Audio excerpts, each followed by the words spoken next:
Салам алейкум достор, мекендештер. Биз көчөгөнө ушул гостиницада болдук.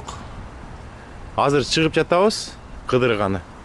Биздин гостиницанын жанындагы дагы бир элчиликти көрсөтүп коеюн. Биздин гостиницанын жанындагы элчиликтин табличкасы турат.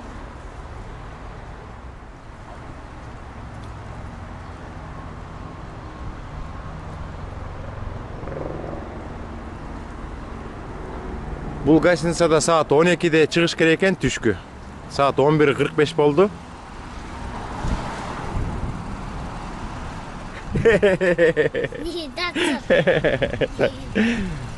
Азыр мамасы чыкса кетебиз, Кудай буйрса.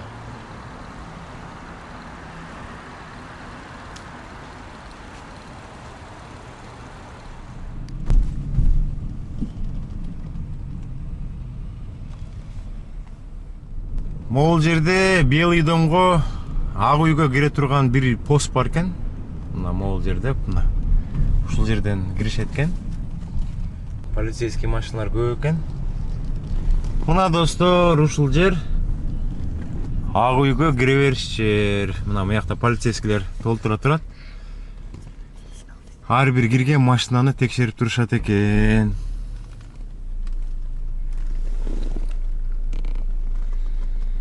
Ак үйдүн территориясы. Вашингтондо анча-мынча эртең менен суук болгону менен мына адамдарды көрүп атасыздар. Жалаң футболка чаан, көйнөкчөн жүрүшөт. Жылуу кийген кийим. Аз экен да адамдар жылуу кийген.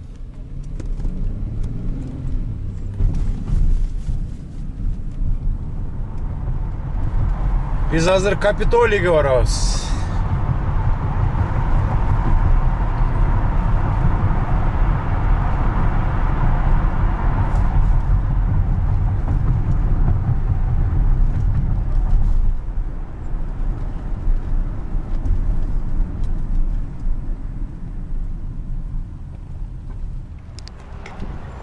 Биз азыр Вашингтон ДСдеги эң бийик имараттын жанында турабыз, достор. Бул Вашингтон монумент деп коет. Бул Эйфелевый башня курулганга чейин дүйнө жүзүндөгү эң бийик имарат болчу. Бул имараттан бийигирээк имарат салганга болбойт бул Вашингтондо. Биз тиякта алыста көрүп атабыз, Капитолийни көрүп атабыз. Ошо Капитолиянын маңдайында, ак үйдүн ортосунда ушунда эң бийик имарат турат. Бул имараттын бийиги 169 метр. Келген туристтер, башка штаттан келген, башка өлкөдөн келген адамдар очередте турат. Мына ичине кирип, лифт менен эң үстүнө чейин көтөрүлсө болот. Же болбосо лестница менен көтөрүлсө болот экен каалоочулар. Лестница менен көтөрүлүш үчүн 896 тепкичти басып өтүш керек экен, достор. Терегинин баары Американын желеги менен курчалыптыр.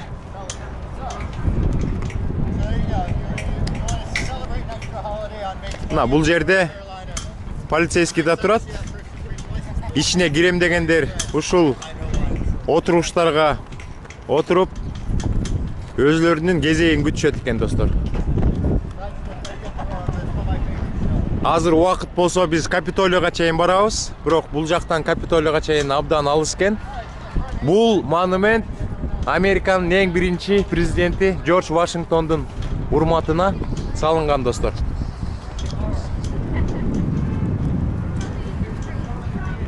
Биз ичине кирели десек, очеред абдан көп экен.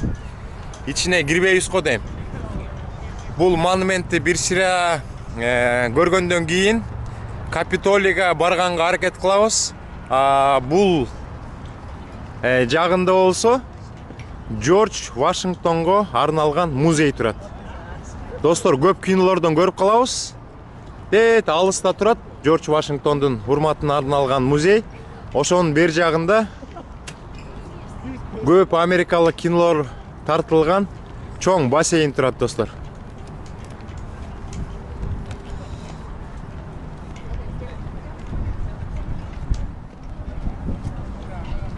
Мына тегерете Американын желеги менен курчалыптыр.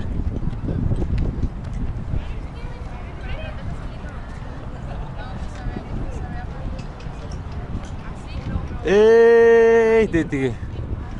Үстүн караганда баш айланат экен достор.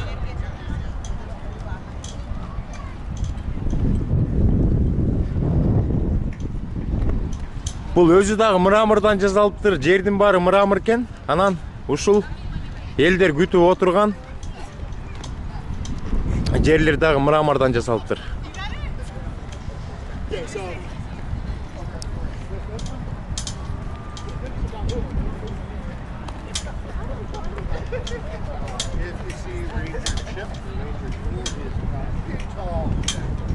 Биз азыр абдан кооз жерде турабыз.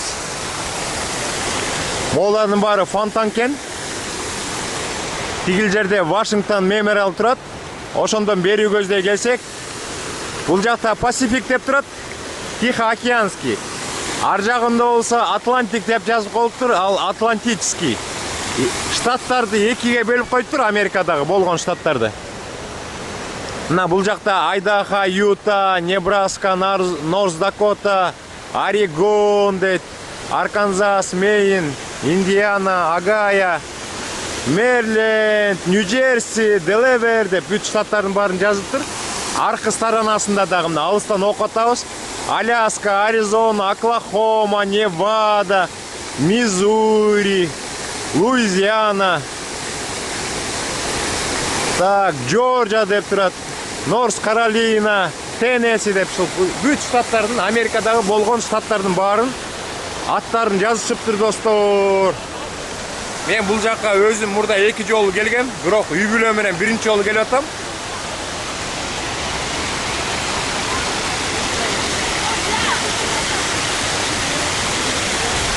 Туристтер абдан көп достор. Америкада күн жылуу. Адамдар көп. Бул жакта Американын башка штаттарынан келген дагы адамдар көп. Анан чет мамлекеттен келген адамдар да көп достор.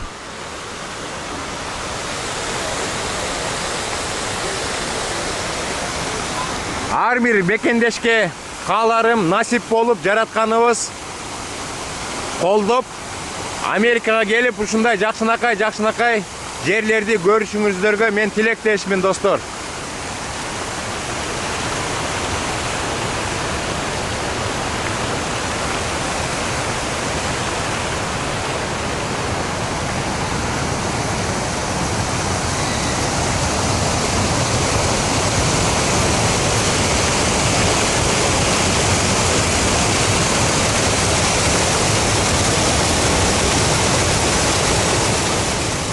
Нью-Йорк,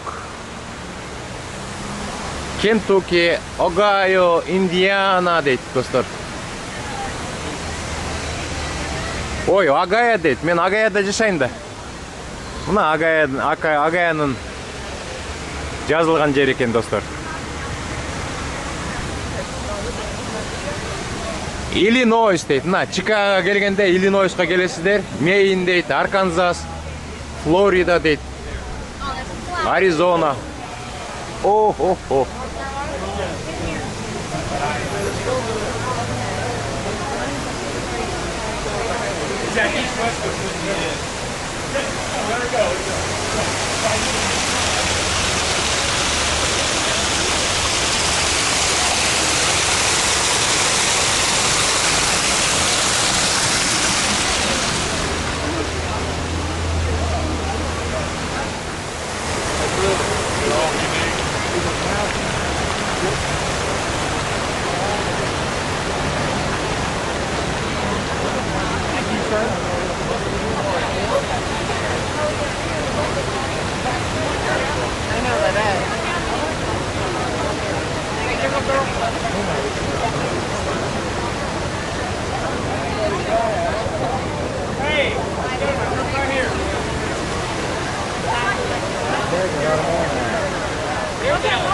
Достор, бул жакта Вьетнам согушуна катышкан американецтер отурат бул жакта.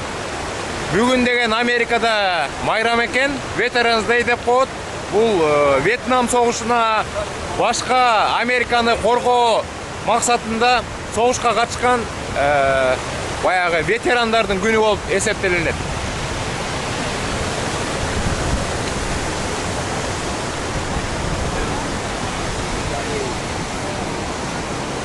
Мына бул жакта Пенсильвания, Джорджия, Массачусетс, Саус Каролина, Вирджиния, Норс Каролина деп турат.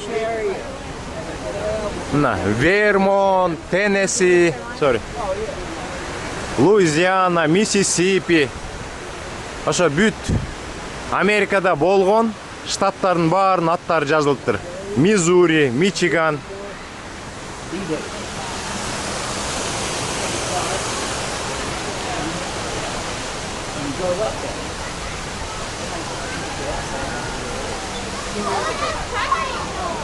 Висконсин, Миннесота, Канзас, Невада деп бул аягына чейин кетет экен.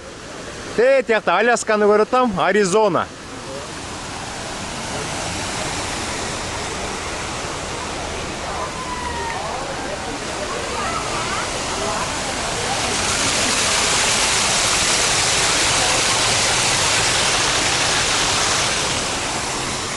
Бар 2 деп турат. Буякта 1941, 1945 деп турат. Дүйнөлүк экинчи бая согушка арналган атайын жасалган жер экен. Мен бардык штаттарга барып чыккан, мо Аляскага жете албай жүрөм. Кудай буйрса Аляскага да жетебиз, достор.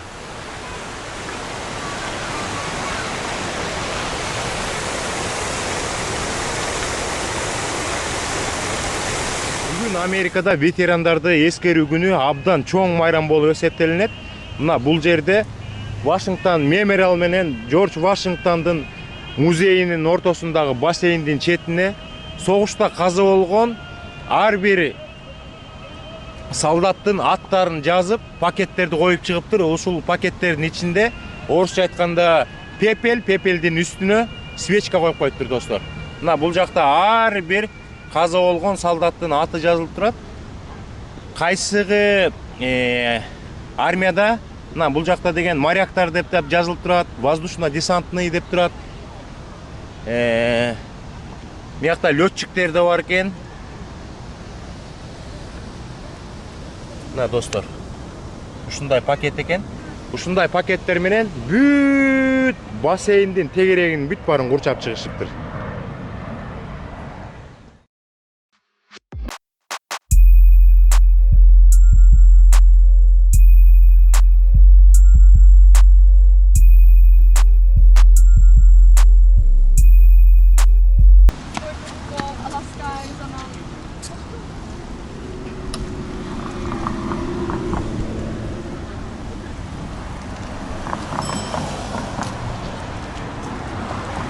Көптүгүнө жараша мыякта мороженое саткан машиналардын бир 10 чактысы турат. Достор, карасаңыздар, ошолор абдан очередь болуп турат. Азыр Капитолийге бартабыз, достор.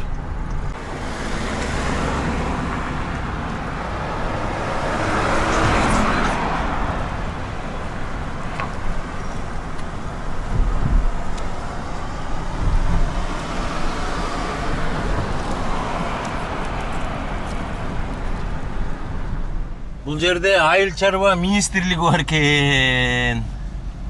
Вашингтондогу Америка боюнча айыл чарба министрлигинин эң главный корпусу ушул экен, достор.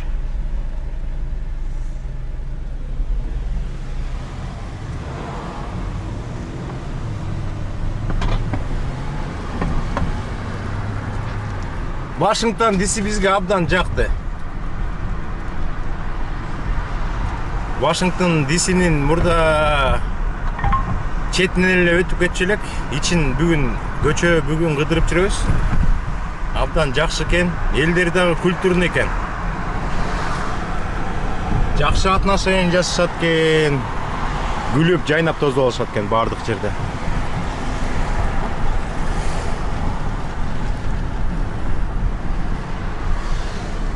Жакта стройка болуп аткан окшойт, бийик 2 кранды коюп коюшуптур.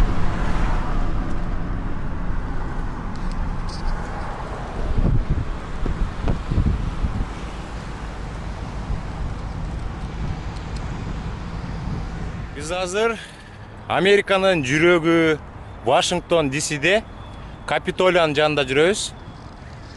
Бул Капитолияда конгрессмендер отурат, ушул жактан бүт Америкадагы закондордун баары чыгат. Республиканецтер, демократтар. Мына.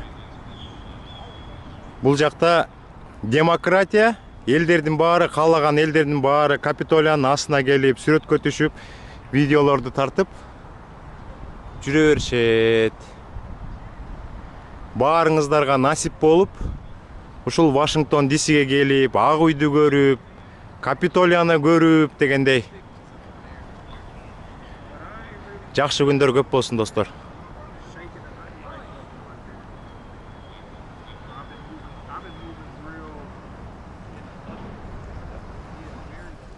Достор, мына Капитолия мыякта турат. Капитолияны элдер, туристтер тегеренип жүрөт. Ошо Капитолиянын ары жагында тетине биз жана барган Вашингтон мемориал турат. Андан ары Вашингтон, Джордж Вашингтондун музейи бар. Жана биз барган бассейни бар жер. Мына полицейскилердин бүт баары кайтарып турат. Бул сторонасында 3-4 полицейский, ар жагында 2-3 полицейский. Мун зданиянын ар жагында дагы полицейскилер кайтарып турат экен.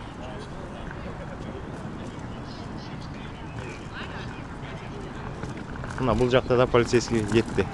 Капитолиянын артындагы көк шүберде мына тиякта бир жаштар отурат. Бул жакта дагы эс алган кишилер көп экен. Ушул Капитолиянын аркы жагында президенттер инаугурацияларын өткөрөт. Өткөндө Трамптын да инаугурациясын көргөнбүз, достор. Байдандын да инаугурациясын көргөнбүз. Биз азыр Капитолиянын асты жагынан айданып келатабыз. Азыр арт жагына баратабыз. Мына бул жакта да элдер абдан көп жүрүшөт. Биз азыр сиздерге Американын президенттери инаугурациясын кайсыл жерден өткөзөт көрсөтөбүз. Бүгүн гостиницадан түштө чыкканбыз. Азыр уже кеч болуп калды. Саат 5 болуп калды. 3,5-4 сааттан бери Вашингтон ДСни кыдырып жүрөбүз, достор. Мына жакындап калдык. Мына ушул жерден келген коноктор тетиги өйдө жагына отуруп, бул жагына элдер туруп, анан президенттер баягы клятва берип, конституцияны кармап, клятва берип турган жер.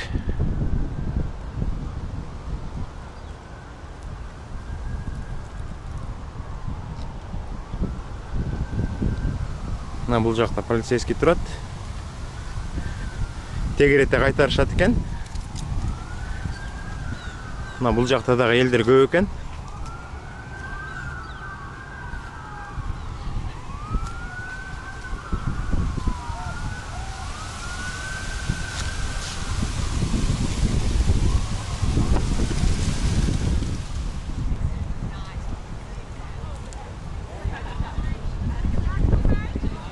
Тетигил жерде полицейский турат бутканын ичинде. Как раз ошол жерге туруп президенттер клятва беришет.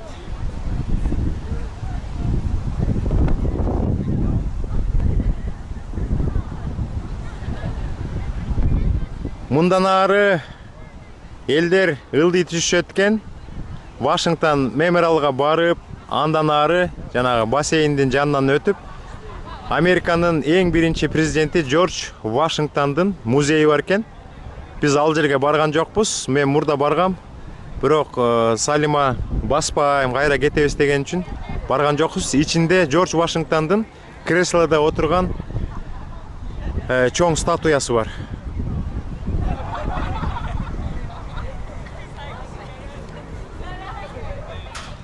Салимушка, кандай, жакшыбы? Жакшы. Вашингтон ДС жактыбы? Жакты. Мекендештерге привет. Мекендештерге привет. Ой, молодец. Азыр мына уже дайынданып атабыз кеткенге. Капитолияны көрдүк. Бул жерде Вашингтондо Трамптын интернациональный гостиницасы бар экен. Trump International Hotel деп жазылып турат.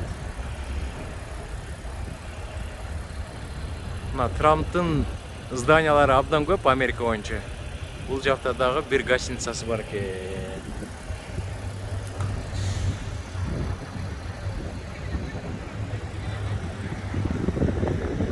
Азыр жакын жерден турецкий кафе таптык. Ошол турецкий кафеге бартабыз, достор.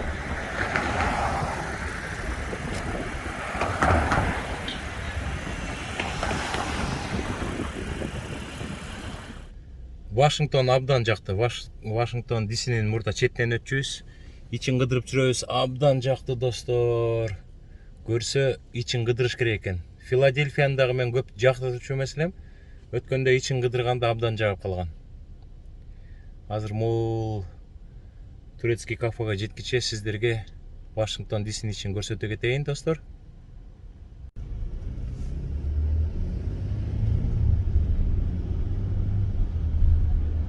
Ичи абдан таза экен.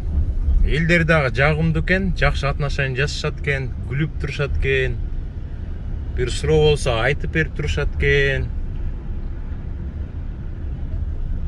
Мурда башкача ойдо болчубуз, азыр оюбузду өзгөрттүк.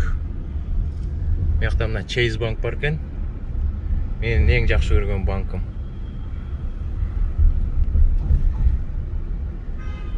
Америка абдан өнүгүптүр. Карагылачы, жылтырайт. Ар бир шаарына барсаң, кызык нерселерди көрөсүң. Абдан кооз имараттарды көрөсүң. Көп айта беришет, ушу Вашингтон дисиде үйү жок кишилер көп, палатка менен деп. Биз дагы трак менен четтен өткөндө кээ бирде көрүп калабыз, бирок ал тете аркы чет жагында болуш керек. Ичиндегилер бул жакта башкача кийинишет экен, көбүнчөсү классический кийим кийгенди жакшы көрүшөт экен. Америкада аял заты көп така кийишпейт да. Бул жакта көп кийишет экен.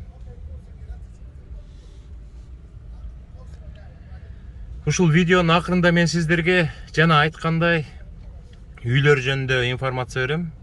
Бул Америкага келгенде үй алыш керекпи? Эмне үчүн үй алыш керек? Анткени квартирага төлөгөн акчаң кете берет, бирок 4 жыл, 3 жыл, 5 жыл жашайсың. Анан ошол квартирадан чыгып кеткенде эчтекеси жок чыгасың. Үй алсаң дагы ошо квартирага төлөгөн акча эле төлөнөт. Зато өзүңдүн үйүңө төлөп жатасың. Анан бул жакта баалар өсүп турат. Кээ бир үйлөрдү пандемияга чейин алган, кээ бир мекендештер 200 миңге. Азыр ошол үйлөрдүн баасы 2 эсе 400-450 миң болуп кеттир. Утушка ээ болуп атышат. Ошон үчүн аракет кылып ар бир кыргыз мекендеш келгенде Америкадан үй алганга аракет кылыңыздар. Кийин кетем десеңиздер, айырмасы жок. 5 жыл болобу, 3 жыл болобу акырындан төлөй бересиздер. Анан кайра сатам дегенде пайда менен чыгасыздар, достор. Бул Вашингтон дисидеги үйлөр дагы абдан жакшы салыныптыр. Бруклиндеги үйлөрдү көрүп жүргөнбүз, бирок Бруклинге караганда үйлөрдү абдан мага жакты. Абдан жакты, достор.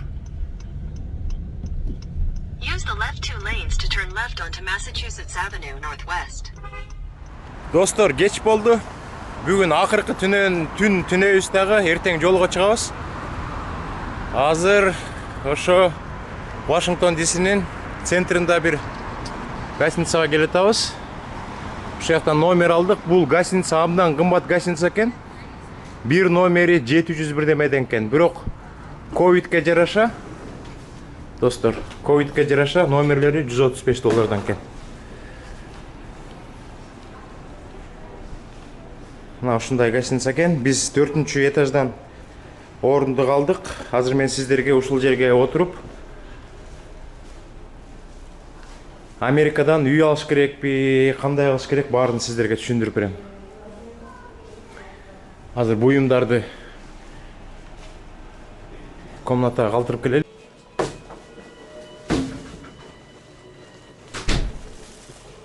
Кел мыяка коелу буюмдарды. Көрүнүшкө.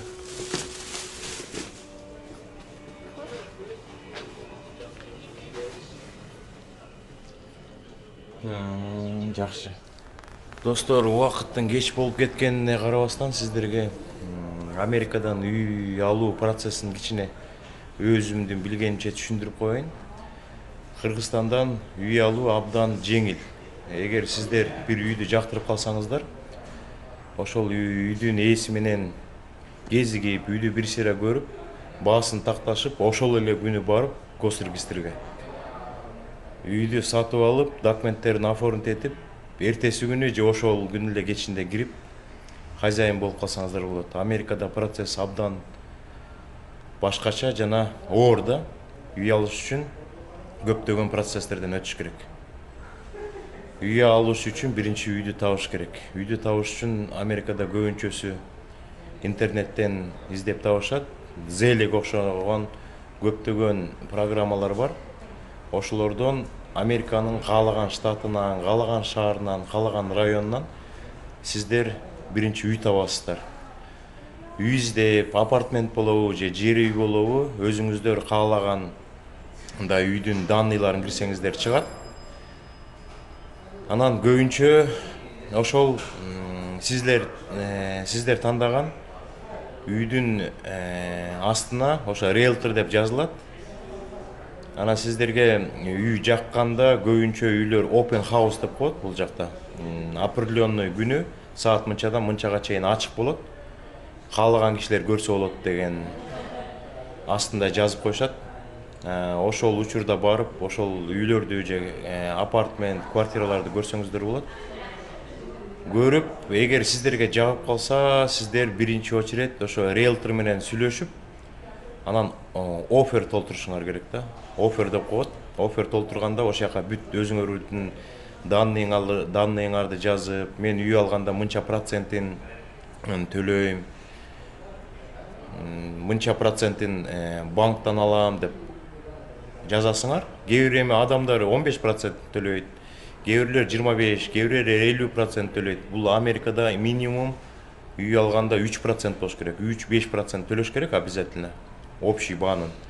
Анан калганын жанагы риэлтор менен сүйлөшүп, анан риэлтор loan officer таап берет да. Ошол loan officer сиздер менен байланышып, сүйлөшүп, силердин кредитный историяңарды текшерип, анан банктан силерге ошо кредит алып бергенге аракет кылат.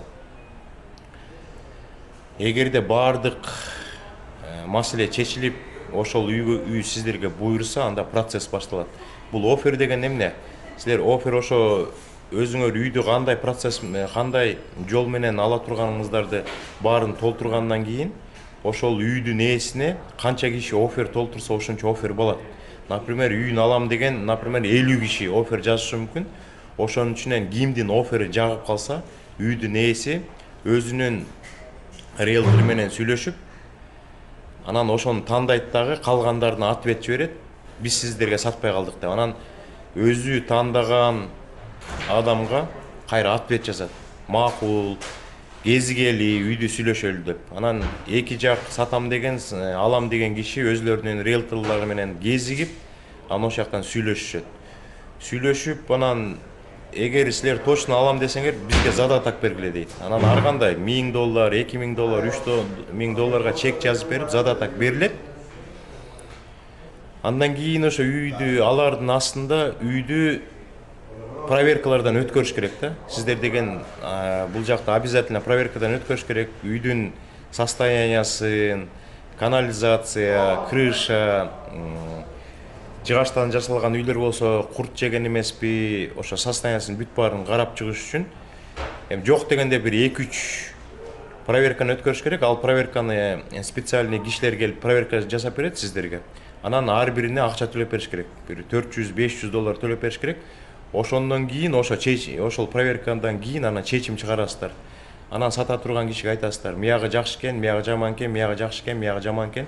Өзүңөр ошол жаман жерлерди жасап бересиңерби, же мен өзүм жасатып алсам, анда баасын ылдыйлатыла деп. Анан ошо бир чечимге келгенден кийин ошо проверкаларды жасатышыңар, проверкалар жасалып бүттү да. Андан кийин силердин loan officer жанагы сиздердин кредитиңерди банктар менен сүйлөшүп анан чечип берет.